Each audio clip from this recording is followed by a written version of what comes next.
Welcome to the Rural Pastor Podcast with your host, Pastor Andy Addis. You plant the seeds in the ground, though the fields have long been brown. But Lord, when will your harvest come in?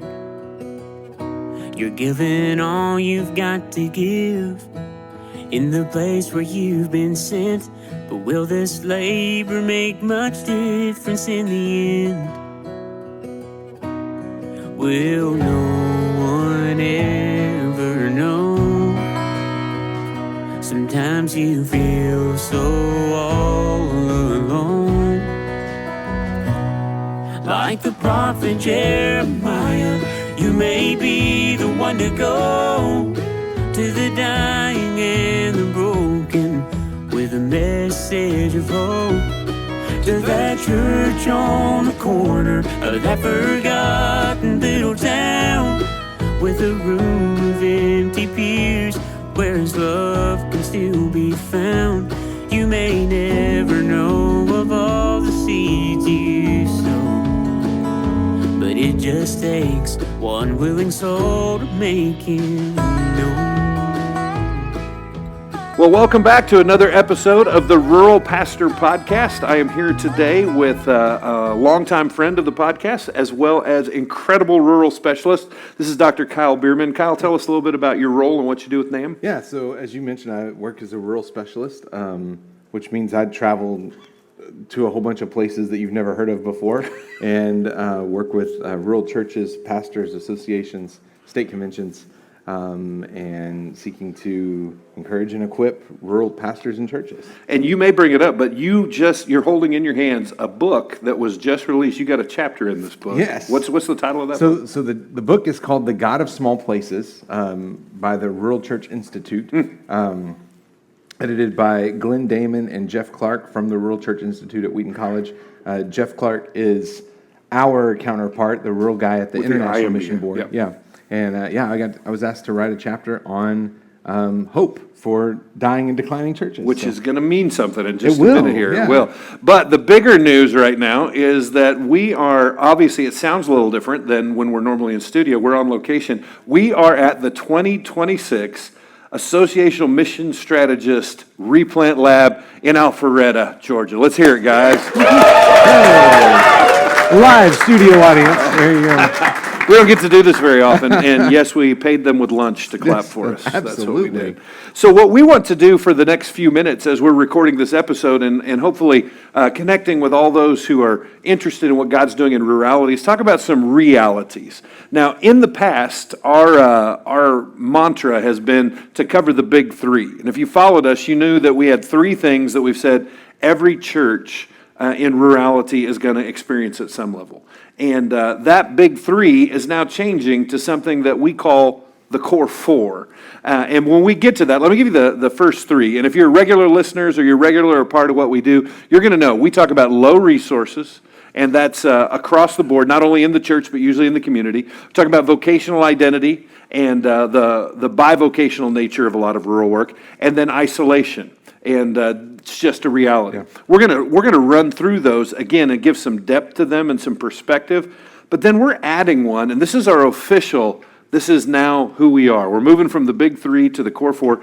And before we even give this one, this came out of some national listening sessions. Can you kind of explain where this came from? So this fourth element is not just we're not just cherry picking issues. This actually came out of some real felt need. Yeah, so we've had two online listening sessions with some rural state convention leaders that we've been connected with through the year. We did one kind of Midwest, South, and then one with particularly folks out in the West. And they all affirmed the big three at the time, which was great. I mean, so that we were basically just asking, hey, here's some things that we've identified. Are we on track with these? Are we off base at all? Do you think we're on the right track? And the response we got was, yes, you're on track. But then over and over again, what we heard was that these guys who work with rural pastors are encountering, man, pastors are just beat up, and especially in rural areas. They're just feeling beat up. They're feeling like there's no hope in their church. They're in a hole. Yes. And so we're we're not the sharpest tools in the shed, but after we've heard this 4 or 5 times, it's That's like, right. maybe there's a pattern here, right? And from different parts of the country. So we said, okay, let's add this into kind of when we go to encourage rural pastors. This is an area that we need to focus on. And the word we're using is hopelessness. Right. Because it's not a positive, but it is one of the barriers. It's Yeah. one of the obstacles, just like low resources and dealing with vocational identity in a negative way. This is an obstacle for us to overcome. So let me just take we're going to take another survey real quick. We're going to do this all the way through. But all those who are attending here today, do you think hopelessness as an obstacle to be targeted is actually a good thing for us to put our crosshairs on in rural work? Amen? Yeah, all right. So we're getting that feedback, and that's where we want to stay. So what we want to do is we want to roll through the 3 that are familiar to us, and then we're going to really drill down on hopelessness for just a moment. So let's move to, first of all, talk about low resources. Let me give you a couple statistics. Everybody likes stats because that makes it real, right? That's why we have a book called Numbers, because we believe numbers. Here we go. Nearly 60% of U.S. congregations average under 100 in weekly attendance, meaning most churches operate on a very limited budget and volunteer pools. So less than 100, 60% of churches. But in rural America, it's far more likely to be under 75 than suburban and urban congregations, which means that number of 100, which is already limited, is even more limited, and that's talking about those low resources. About 1 in 4 rural Americans live in economically distressed or at-risk communities. That's compared to 1 in 10. So instead of 10% in urban areas, the rural pastor, the rural leader is dealing with about 25% of his people living in difficult economic standards. So what does all that mean?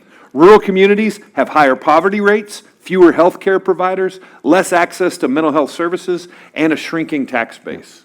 And that's huge, especially when you think about the opportunity that we can get out of that, which we'll talk about in just a second. But what it comes down to is that the low resources we're talking about are not just in the church. Most rural churches are tight on their budget. Can I get an amen? They are. But they're also in communities that have tight budgets. They have cities that can't pay for things. They have counties that are struggling with infrastructure. They have schools that are constantly scraping the bottom of the barrel. And why is that?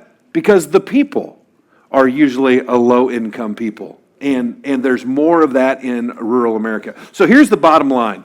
Rural pastors are shepherding congregations with fewer dollars, fewer leaders, and communities carrying heavier practical burdens. That's just the truth. That's just the truth. So again, I said we're going to take a survey. Does that speak as a reality? You guys are from all across the country. Does that speak as a reality to where you're coming from?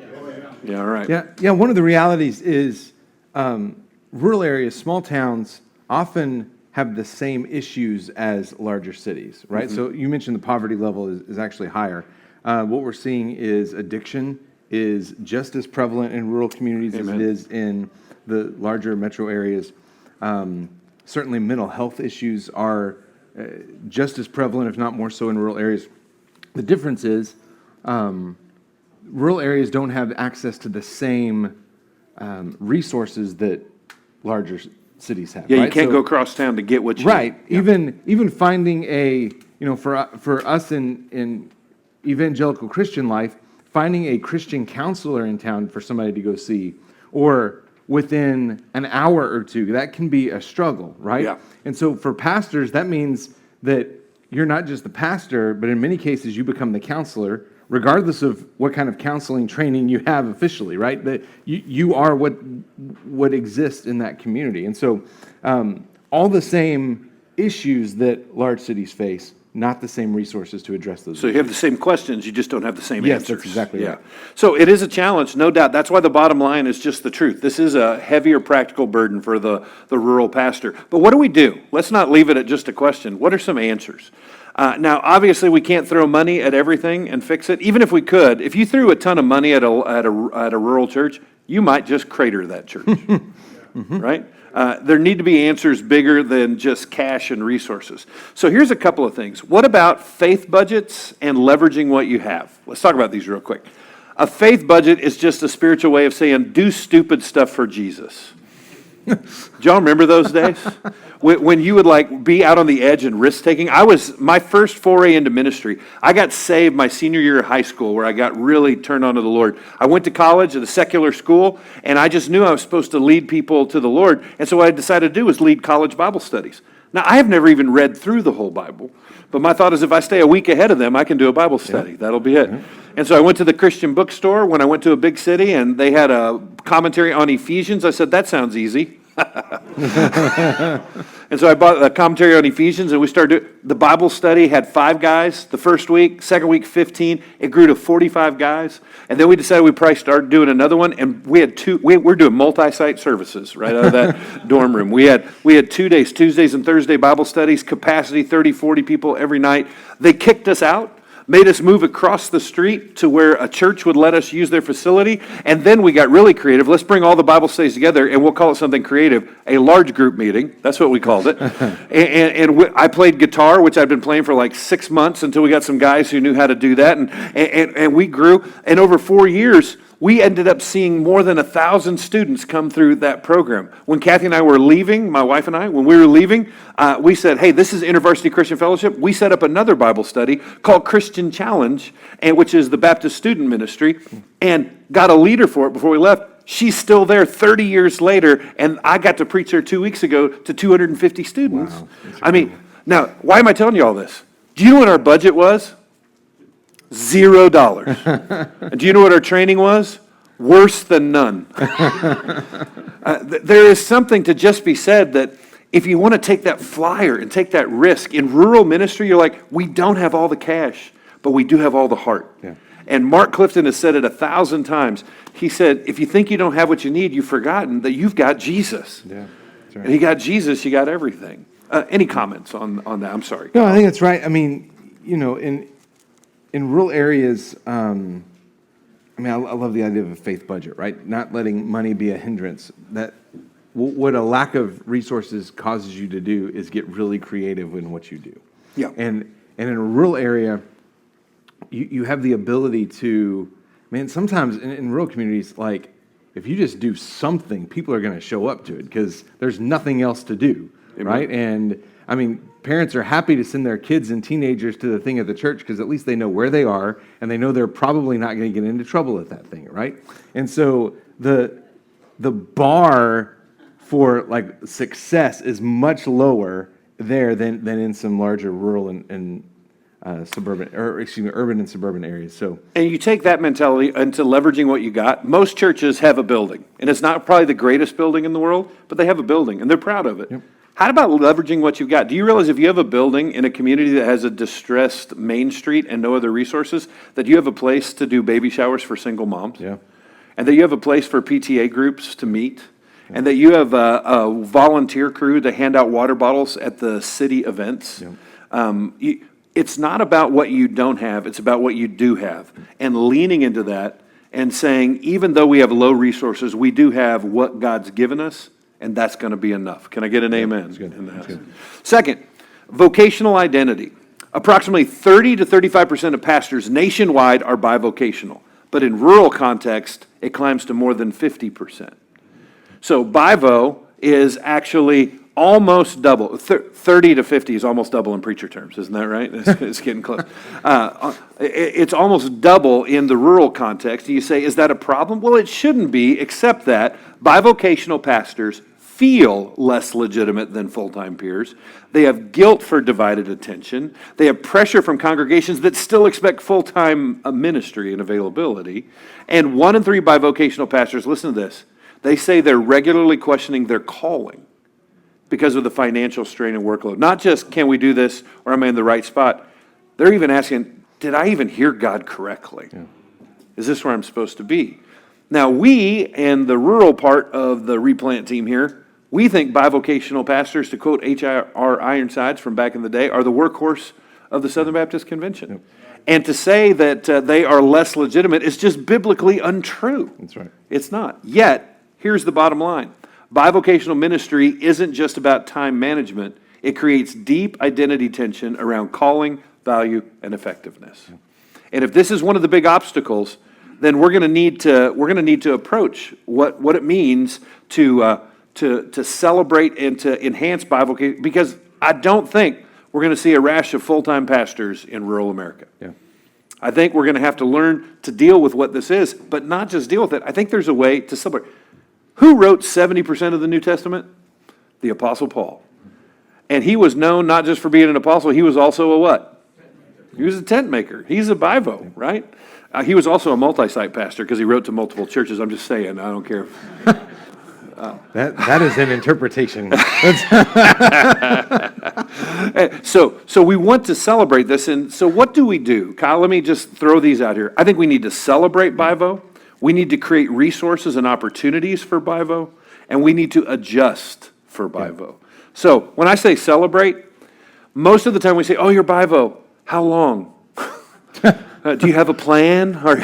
Instead of saying, wow, thanks for doing the work. Yep. Patting them on the back. Maybe having bivo-specific awards in our associations or bivo events. Create for them. Every book that I've written has a chapter that is exclusively for bivocational guys because they always need an adjustment to what we write for everybody else. Because life is different. And then adjust for, Kyle, we did something with the Rural Summit where we changed the calendar around. Yeah. Tell us why we did that somewhat for bivocational and for the conference itself. Yeah, so, I mean, most conferences, like when we do something, it's going to be a Friday night, Saturday morning type thing. Well, for bivocational pastors, rural pastors, we realized, like, if you do that, and we're trying to get folks to come to Salina, Kansas, which is not really in April, Salina, Kansas. Look it up. Be there. Yes. It's going to be awesome. So, and the truth about Salina, Kansas, the reason we hosted it there is because it's in the middle of the country. You were going to say rural. Nowhere, weren't you? No, it's in the middle. It's in the middle. It's in the middle. It's in the middle. But it's not really close to anything either, right? So we had this conviction that if we're going to do this, like, we don't need to ask pastors to take a Sunday off to come to our conference. So we start Thursday night. We go through Friday night, and then that gives guys all day Saturday to get back home. Because we know in some cases, guys get 2 Sundays, right? And that might include conferences and such. And we didn't want to eat into that. And what else we did is we changed it so that the last plenary session is not after dinner, but we knew that a lot of Bible guys got to get on the road. So we saved the breakouts for after dinner, and we made the main plenary before dinner, so that if you had to leave, if you had to get out, we were putting the emphasis on the schedule for the guys who had bivocational jobs. Yeah, and let me just say this: celebrate bivo, create for bivo, adjust for bivo. As Andy mentioned, in rural areas, bivocational pastors are more than 50%. We're going to see that number increase, not decrease, in the coming years. In fact, there are probably more churches that need to move to a bivocational model than are willing to move to a bivocational model. Because let's just be honest, if you can't pay your pastor a legitimate full-time wage, you shouldn't expect him to live on that full-time wage. And so moving to bivocational, once again, it doesn't mean that your church is less than, it doesn't mean your church is moving into the minor leagues or the JV. It's just the reality of our economy at the moment. It's the reality of what church life looks like. It's the reality of what rural community ministry is going to be. And so 2 things. If your church reaches a point that becomes the reality, that's not a reflection on you and your ministry. That's an opportunity for you to explore something else. We talk bivocational. I think a great word for it as well as co-vocational, where you say, I have my ministry at the church, but I can have another job that is also a part of the ministry that I get to do. That needs to be a whole other podcast, doesn't it? We could talk so about that and opportunities there. That was the first thing. I had a great second idea that I was going to. I just ruined it, didn't I? I stepped right on it. Yeah. But again, like we need to talk more and more about this. Oh, I know the second thing was to your young men, especially who are called into ministry. This needs to be the reality for them. You need to let them know this is probably what you're going to experience in ministry. So I have a son who's a senior. He's getting ready to graduate. He is called to ministry in some capacity. And we've already talked about this. He's going to do some ministry training, but he's also going to get another degree because he realizes that this is the landscape of where we're going. And so, let's be honest. A rural church that's looking for a pastor with a master's degree, and you can pay $35,000 plus a house. Well, if you got a young man graduating from seminary with $40,000 in student debt, that's a hard sell, right? Very hard sell. I'm not saying the Lord can't do a work there, but we need to look for our next leaders in the pews and raise up those who are already a part of our church, already a part of our community, rather than saying, hey, you're called to ministry, man, that's great. Let's send you off to Bible college, and then maybe you'll come back. Do you know what happens? They go off to Bible college, and they don't come back, right? That's the reality of where a lot of our churches are. So we got to hustle just to get through on time, but here's the third, isolation. Let's do this quickly because I think can we all agree isolation in rural ministry is a real deal? Yep. Amen. Here we go. 42% of pastors say they feel isolated or lonely even when actively serving. That's not rural. That's all pastors, right? Pastors in rural settings report significantly fewer peer relationships and far less access to professional networks or continuing education. Over 70% of pastors say they do not have a close friend in ministry. Geography compounds this. Longer driving distances, fewer nearby churches, minimal opportunities for organic collaboration. So here's the bottom line. Not sugarcoating it, this is what it is. Rural pastors don't just feel isolated. Structurally, they often are isolated. That's the truth. So how do we combat this? Three things. Create a crew, use denominational assets, and become interesting. We're going to explain them all. Yeah. We're going to do it quickly. First of all, let me just handle create a crew, and then I'm going to have you speak to partnerships and that. But create a crew is the fact that you say, well, there's nobody in this town that I can meet with. That's probably not true. There's probably 2 or 3 other pastors just like you, just of a different denominational stripe. And you may not line up all the way, but I sit every Wednesday morning with a quasi-Pentecostal, Mennonite brethren, a Catholic guy. Well, he used to be Catholic. I don't know what he is now, but he's a non-denominational guy, and a couple independent fundies who always look at me with one eye, but that's okay. They're just, they don't know.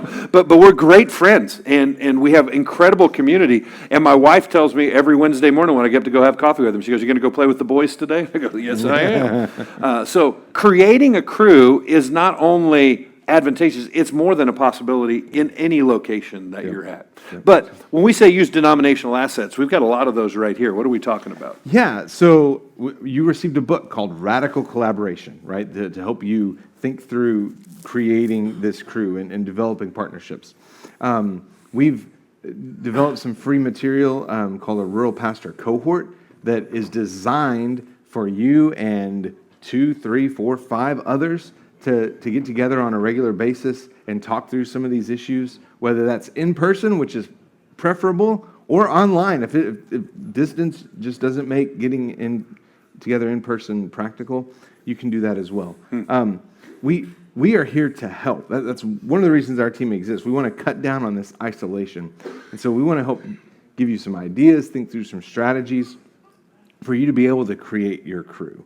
And again, like if you're out in the middle of a small town that's a long ways from anywhere else, it might not be a Southern Baptist crew. And that's okay. Yeah. The more important part is that you have some brothers in ministry or brothers in the community that you can lean on and support one another and help cut down on this reality of isolation. And let me take denominational assets one step further, too. We got a room full of guys here that are what we call associational mission strategists. You may know them as domes. They're regionals, and other denominations are superintendents or bishops. I don't know what they are. They're all over the place. Here's back me up, if I'm true in this. If a pastor called an AMS and said, "I'm feeling kind of lonely and would just like to do lunch," the next thing they would hear is the sound of popping as the sound barrier was broken, and a guy standing behind them with his wallet opening up going, "Where you want to go?" Yes. Is that true? Yep. Yeah, because they long for that. All they have to know is that there's a desire for that. And then finally become interesting. Ben Mandrell, former CEO of Lifeway, he said, it marked me. He said at a conference in Indianapolis years ago, "Pastors don't have friends because they aren't interesting. They're good for 2 things, weekend messages and answering Bible questions that your congregation members' kids have." He said, "Do you know how you get friends? Is you become interesting." And so part of our rhythm strategy, which we could go into at another time, So why don't you just get a hobby? Why don't you do something that's not biblically based, that actually puts you in a different world? So let me give you an example. About a dozen or more years ago, there's a group of people in Kansas. I don't know where else they are, but in Kansas, we have a lot of groups. They're called preppers. Y'all know what preppers are? And they're very interesting to me. So I bought a book called The Prepper's Guide to the Apocalypse. And I read it, I studied it, and I'm just going to tell you right now, I'm a full-blown prepper. I can confirm this. I have seen his bunker. It's true. I got enough food to feed my family for a long time. Everybody's got a handgun and a bug-out bag in every vehicle. And you say, dude, did you go crazy? No, I got interesting. And I'll tell you what, there's a whole community of people.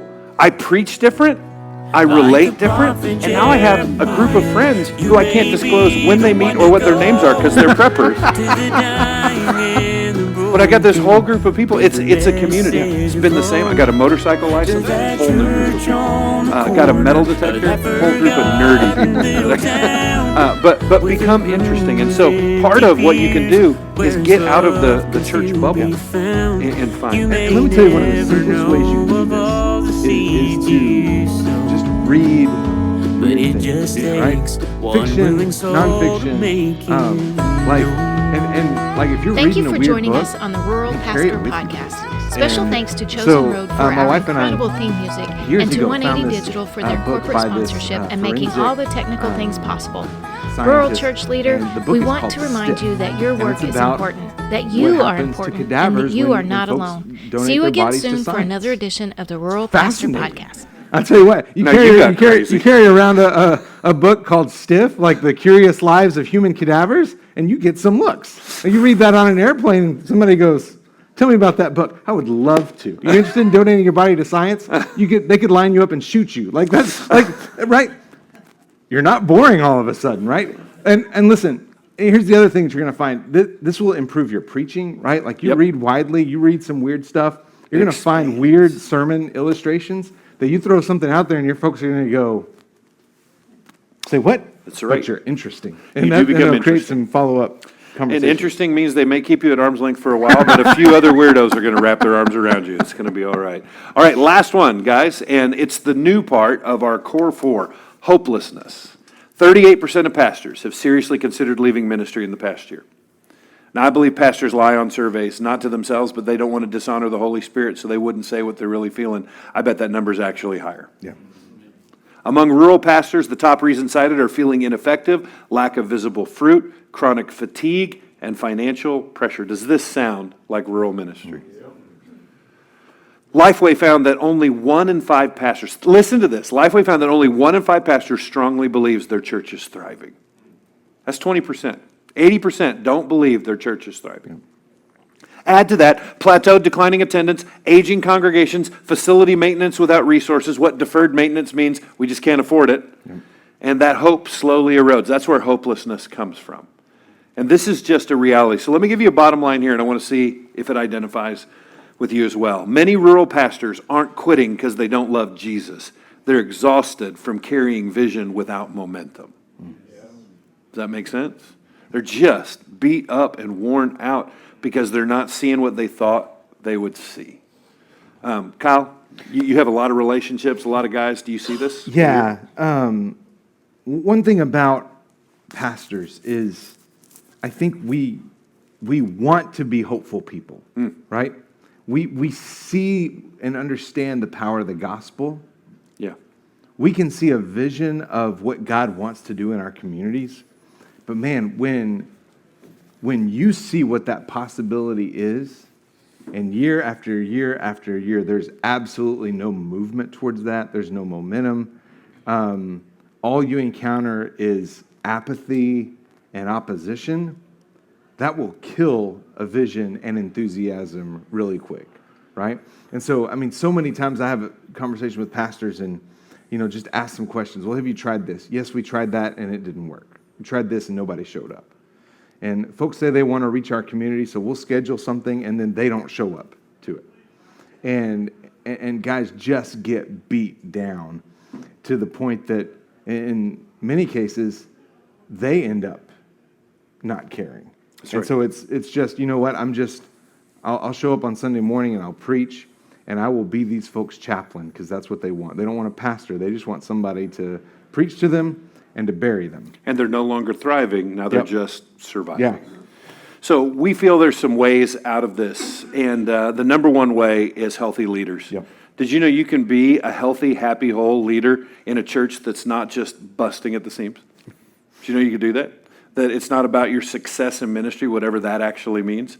But we talk about rhythms, and there's a resource we're going to make available to each of you about establishing healthy rhythms. And this isn't about the size of your church, it's about the size of your heart, and it's about obedience and finding those rhythms. Connected leaders. This is about removing the isolation, being intentional about having an arm-in-arm.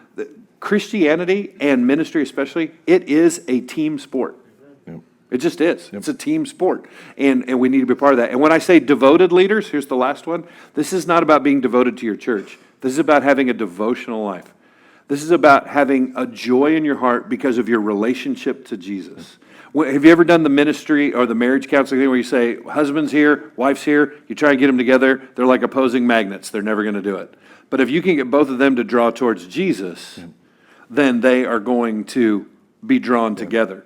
What if ministry and pastoring, what if it wasn't about getting the minister and the pastor to be a better minister and pastor or better circumstances? What if it was about just drawing the church and drawing yourself towards Jesus? And as you do, there's this incredible joy and this incredible hopefulness that comes even if the numbers don't turn. Can I be honest with you? Have you ever done a concert or a major event and just, absolutely blew it out of the water? It was more than we ever hoped or expected. There's almost always a little bit of, we did pretty good. that secondary tier. What if it didn't have to be about the numbers, the success, or the output? What if it was about what God was putting in your heart?